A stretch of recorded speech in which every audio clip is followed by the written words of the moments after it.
Hola, queridos amigos. Quiero dirigirme a ustedes con alegría por esta nueva campaña de 40 días por la vida.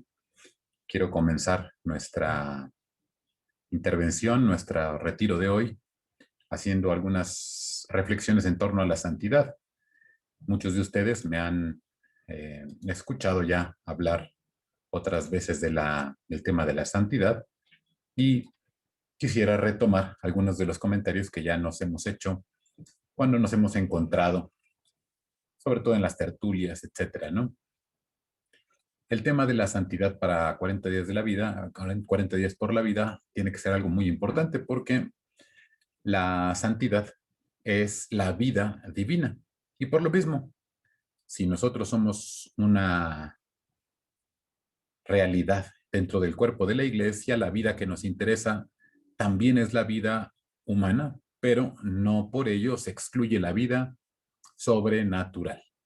Y precisamente el llegar a la vida sobrenatural es la manera como nosotros, pues, llegaríamos también a una plenitud en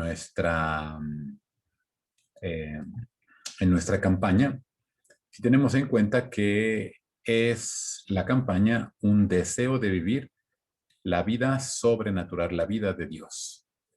Y en otras palabras, si la vida de Dios es la santidad, es muy importante darnos cuenta qué es esta santidad, cómo está entre nosotros. Ya el mismo Jesús, cuando vino al mundo, pues nos invitó. Lo primero que hizo, según los relatos evangélicos, es invitarnos a la penitencia. Y para purificar nuestra alma, invitó a todos, conviértanse, arrepiéntanse, porque está cerca el reino de los cielos. Entonces, el reino de los cielos tiene una vida a la que nosotros podemos acceder a través de la fe. Y la fe, cuando ha recibido lo que Dios verdaderamente le da, pues engendra una vida que hace que nosotros no tengamos puesta nuestra atención en las cosas visibles, sino en las invisibles. Ya para los primeros cristianos, esto significó ser un género de personas distintas. Empezar a orar en estos 40 días de la Cuaresma tiene que partir de la convicción de que no somos, como creyentes, como seguidores de Jesucristo, alguien como los demás, sino que somos distintos de los demás. Y precisamente porque somos distintos, tenemos nuestra atención puesta especialmente en algo distinto. El mundo, los ateos, quienes no comparten nuestra fe, tendrán puesta su atención en cosas de este mundo, las cosas visibles, porque no creen en las invisibles. Nosotros hemos de poner nuestra atención en las cosas eternas. Y precisamente la cosa eterna más importante es la vida sobrenatural, para la cual está ordenada la vida humana. Es decir, nosotros queremos custodiar la vida de los niños, pero en el movimiento 40 días por la vida no nos excluimos de la atención de para qué es esta vida. Entonces, esta reflexión inicial antes de la campaña quiere que nosotros caigamos en cuenta de que la vida humana es una vida hecha para alcanzar la santidad, para alcanzar lo que la fe nos promete, y por lo mismo nosotros hemos de intentar acudir a la defensa de los niños, a la oración en frente del abortuorio, con la conciencia de una vida sobrenatural, de una vida cristiana, de una vida invisible que es superior a la vida solamente humana. Y entonces, dos géneros de vida, la vida humana y la vida sobrehumana, es la vida que Dios nos da, es la vida que Dios nos engendra y que hace de nosotros una persona diversa. Los primeros cristianos dijeron, somos el tertium gens. Incluso los que no tenían conocimiento del cristianismo decían, son el tercer género de personas porque entre los romanos había esclavos y libertos. Gente que tenía libertad, gente que no la tenía. Y sin embargo, los cristianos entraron en el mundo de la antigüedad greco-latina, que veía a los hombres solamente como esclavos y libertos, y se dieron cuenta que eran otro género de personas porque vivían otro género de vida.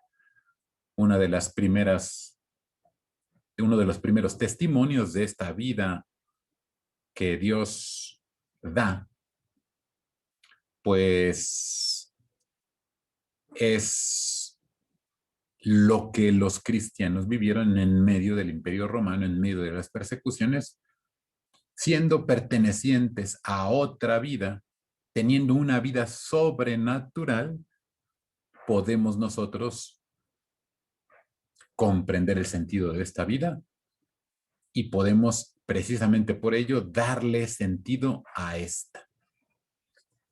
Uno de esos primeros testimonios, después de que se terminó de escribir la Biblia, es una carta que se llama Carta a Diogneto. En ella, el autor le dice a una persona que seguramente no tiene fe, que los cristianos viven en este mundo siendo el alma del mundo, pero que no se conforman con este mundo, que dice esta carta que está prácticamente escrita en el segundo siglo del cristianismo, después de haberse terminado la Biblia, pues que los cristianos no se deshacen de los hijos que tienen, sino que los cuidan.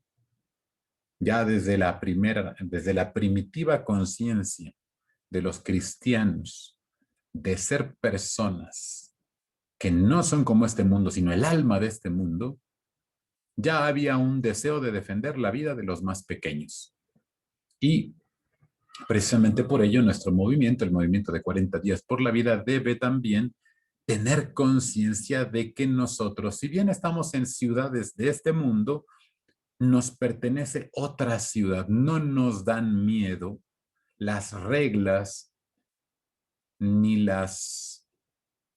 ni los castigos que los hombres se infringen en esta ciudad porque pertenecemos a otra. Tenemos una vida que nos eleva, la vida de la santidad, la vida del único santo.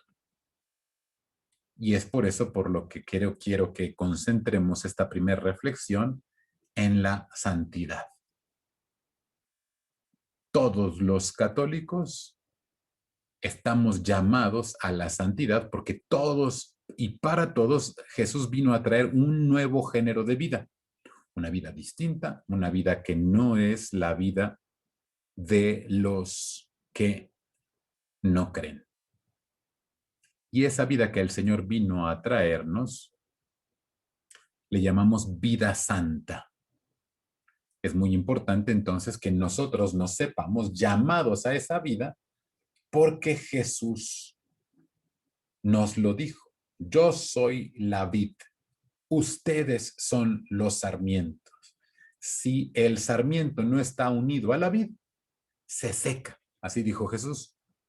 Y entonces la vida sobrenatural, la vida que Cristo nos vino a traer, procede de Él y sin Él no tengo nada. Y entonces una conciencia de nuestra propia nulidad si no tengo la vida de la gracia. Y entonces una invitación a todos, especialmente por ser católicos, a vivir en la gracia y a pedir, a alcanzar esa gracia.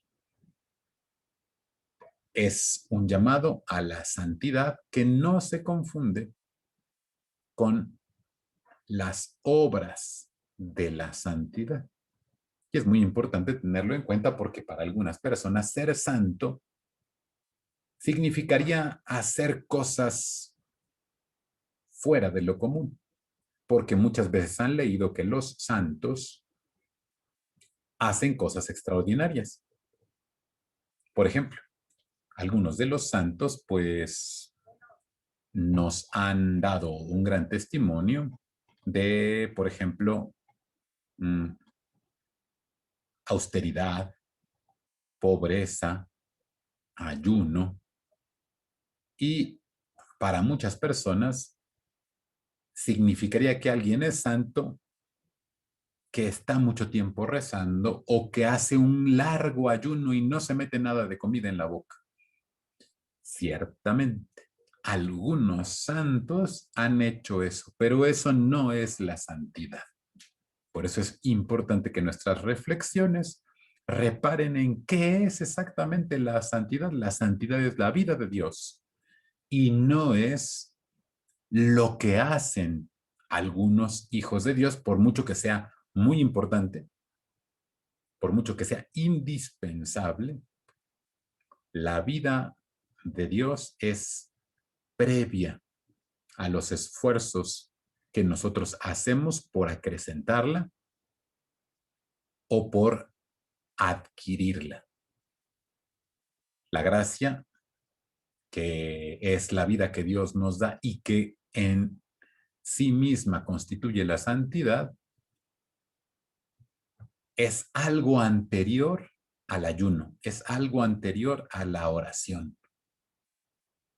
No hace oración el que es santo para lograr ser santo, sino porque es santo. Y es un elemento que muchas veces yo repito o les he insistido, no confundir que si alguien que es santo hace eso, no lo hace para ser santo, sino porque es santo. Es decir, tiene en su corazón previamente la gracia que le permite hacer esas cosas. Y no hace esas cosas para alcanzar, por ejemplo,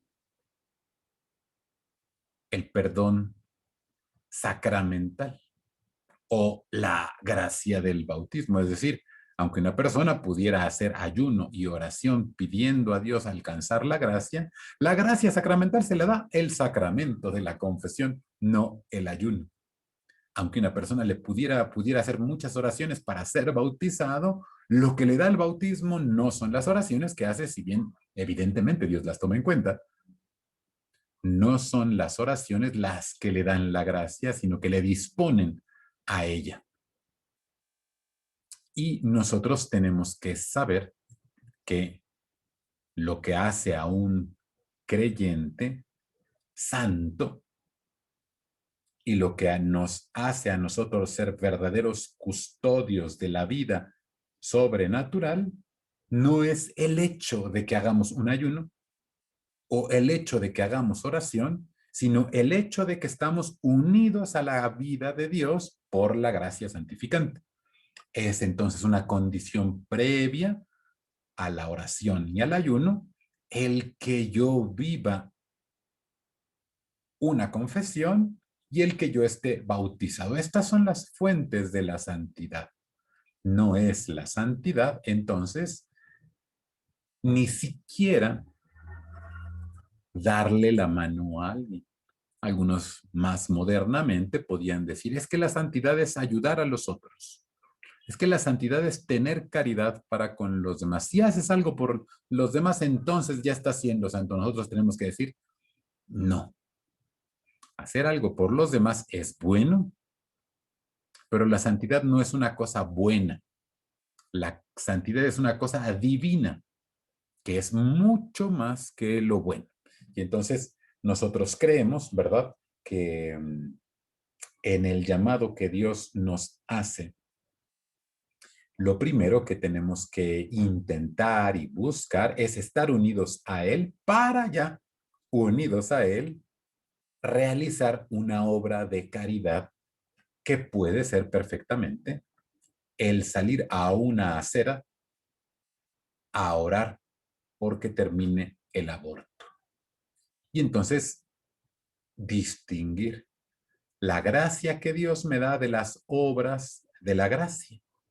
No es porque hacemos algo por el prójimo por lo que llegaríamos a ser santos.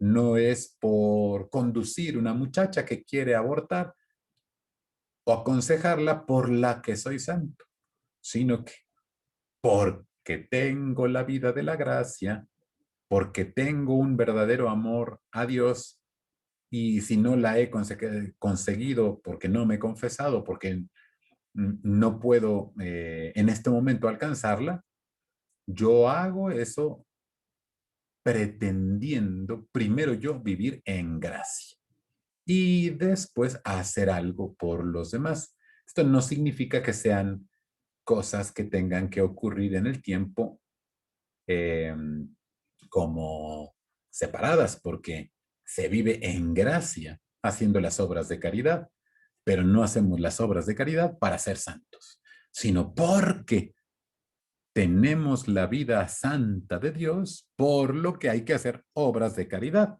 porque de lo contrario, no podríamos decir que realmente las tenemos. Tenemos la vida de la santidad. Así lo dice la palabra de Dios en el apóstol Santiago, ¿verdad? Nos dice, muéstrame tu fe sin obras, que yo por mis obras te muestro mi fe. ¿Qué significa entonces para nosotros el hacer caridad, el salir a ayudar? ¿Esto es un camino para ser santo, Padre? No. La santidad la alcanzamos por el bautismo y la confesión y es una manifestación de una obra de la fe que yo pueda hacer algo de ayuda a los demás. Y una de las obras de ayuda para los demás es corregir al que yerra y enseñar al que no sabe.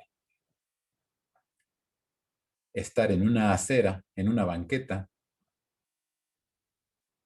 orando y ayudando a quien se acerca a nosotros, es una obra de misericordia, porque entre las obras de misericordia está pedir por vivos y muertos.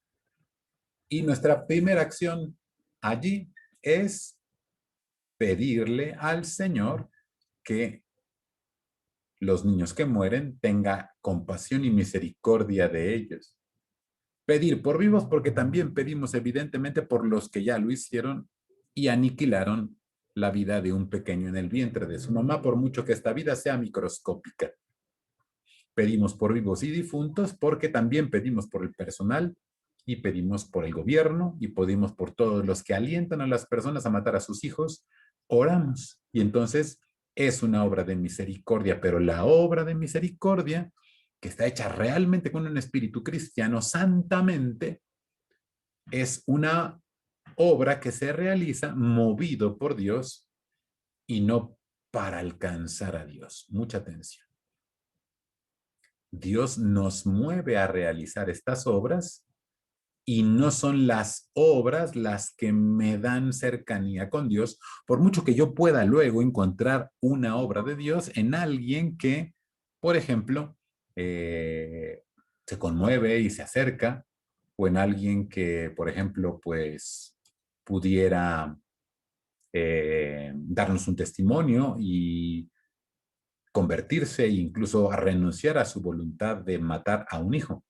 Eso será ciertamente algo que me ayudará a descubrir la obra de Dios, pero no me hará santo porque yo lo vea, sino que si yo voy movido por la gracia de Dios, aquello será una manifestación de gracia de Dios en mi vida. Así pues, la santidad a la que nosotros estamos llamados no es simplemente hacer algo, sino ser alguien. Esta es una diferencia fundamental. Hacer algo es una cosa que se deriva de ser alguien. Hacemos cosas humanas porque somos humanos. Y entonces la obra de 40 días por la vida, de orar por los niños y por las mamás y por los médicos y el personal sanitario y por todo el gobierno, es una manifestación, o debe ser, mejor dicho todavía, una manifestación de la vida de la gracia para que nosotros podamos decir, en el movimiento de 40 días por la vida, me santifica Dios. No es que yo a través de la oración me santifico, porque yo no me puedo elevar al nivel de Dios por mucho que yo haga una cosa. El único que me puede poner a la altura de Dios es Dios mismo. Y entonces nosotros no tenemos nada por hacer que nos alcance la santidad. Solamente Dios me dará ser santo. Y entonces no me santifico, sino me santifican. ¿Quién? El Padre, el Hijo y el Espíritu Santo. No me santifica el prójimo, por mucho que haya que ir con el prójimo a orar y a pedirle a Dios por ellos. No me santifica lo que yo hago, porque si es obra mía, es una obra humana. Me santifica la gracia santificante que me da Dios por el bautismo y que renuevan y que, digamos así, adquiero nuevamente en la confesión. Esa es la fuente de la santidad. No son las obras buenas. Hay gente que dice, bueno, pues al final lo importante no es que tú te persines, lo importante es que hagas las cosas buenas. Si haces las cosas buenas, ya eres santo. No es así. Las cosas buenas son loables, pero ninguna cosa buena me pone a la altura de Dios, porque si una persona hace muchas cosas buenas, rechazando la fe, no puede salvarse. Así lo dice la carta a los Hebreos. Sin la fe no hay salvación. ¿Cómo puedo alcanzar a Dios si yo lo estoy rechazando? Por muchas obras buenas que hagan, no se alcanza la santidad. La santidad es la causa de muchas obras buenas, eso sí. Y evidentemente, si yo tengo la gracia de Dios, esta gracia de Dios en mi corazón hará que haya cosas externas que sean buenas. Pero no hacemos las cosas buenas para ser santo, sino que Dios nos da a hacer estas cosas buenas porque nos ha santificado. Y es una cosa muy importante que nosotros no debemos olvidar nunca. La santificación que Dios nos da es una cosa suya y entonces por lo mismo también pedirla, que el Señor nos conceda ser santos, que el Señor nos conceda su gracia santificante, que el Señor nos conceda vivir en santidad, que el Señor nos conceda con nuestras obras manifestar la santidad de Él. Vamos a, digamos, recapitular diciendo que un pensamiento equivocado es el de pensar que Dios lo alcanzo con mis obras. Un pensamiento equivocado es pensar que la santidad es algo a lo que yo voy a hacer con mi ayuno y con mi oración. Es algo a lo que yo voy a llegar después de orar y después de ayunar. No es así, error. La santidad es la vida de Dios que está en un bautizado y hace que ore y hace que ayune. Si entonces puedo ser santo sin orar y ayunar, Padre, tampoco no queremos decir eso, porque lo natural de vivir la santidad es orar y ayunar, así como respirar es la consecuencia de tener vida humana, pero alguien puede sin respirar seguir vivo. Por ejemplo, pues abajo del agua, no estás respirando y sigues siendo humano. Lo natural de la vida humana es que respire y alguien que no respira pierde la vida humana. Así, de una manera semejante, la oración y el ayuno son actividades que manifiestan la vida de la santidad y de la gracia, pero no son la vida de la santidad y de la gracia, sino son una manifestación suya. Entonces, Padre, yo no debo orar para ser santo. Está mal entendido si tú piensas que tu oración es la que te hace santo. No, es el bautismo, es la confesión, los sacramentos son los sacramentos, los que me ponen a la altura divina porque me dan su gracia, y esto si la tengo realmente, se manifiestan en que oro, ayuno y hago obras de caridad y de bien para con los demás. Entonces, Padre, ¿puedo quedarme con mi pura gracia sin hacer nada por los otros y ser santo?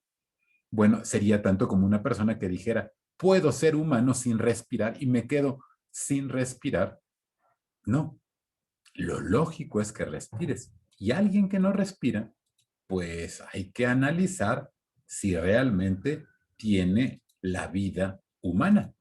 No, hay que decir, tienes la vida de Dios si alcanzas a tener una verdadera fidelidad a Él en la gracia. Y como consecuencia, eso sí, orar y ayunar.